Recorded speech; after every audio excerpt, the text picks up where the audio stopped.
Laissez-moi vous ramener en 2004.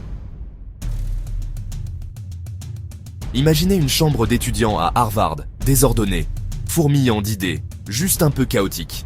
C'est là que Facebook est né. Tout a commencé avec Mark Zuckerberg. C'était un génie de l'informatique, obsédé par la création de choses qui connectent les gens. À ses côtés se trouvaient ses colocataires et amis, Eduardo Saverin, Dustin Moskovitz, Andrew McCollum, Chris Hughes. Ils n'étaient pas milliardaires, pas encore.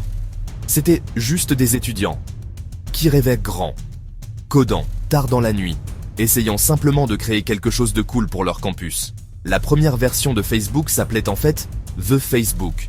C'était simple, un annuaire numérique pour les étudiants de Harvard, pour qu'ils puissent se connecter. Mais ça a explosé en popularité. Soudain, tout le monde sur le campus voulait en faire partie.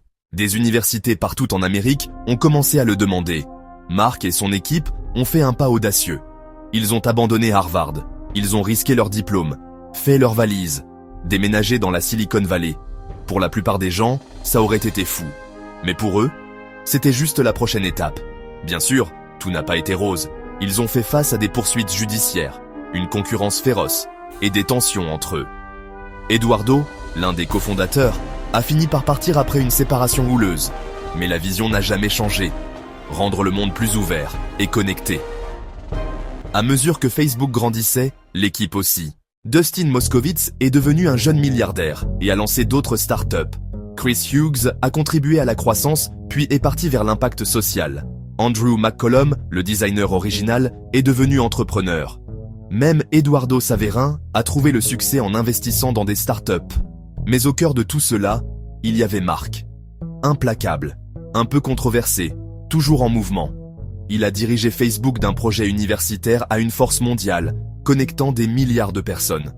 Leur parcours ne se résumait pas seulement à la création d'un produit. Il s'agissait de prendre des risques, de faire confiance à ses amis, de croire en sa vision, même quand personne d'autre n'y croit. Alors la prochaine fois que vous vous connectez à Facebook, souvenez-vous, tout a commencé avec une chambre d'étudiants désordonnée, une poignée d'amis et une idée folle. Et si vous avez un rêve, il est peut-être temps de commencer votre propre voyage aussi.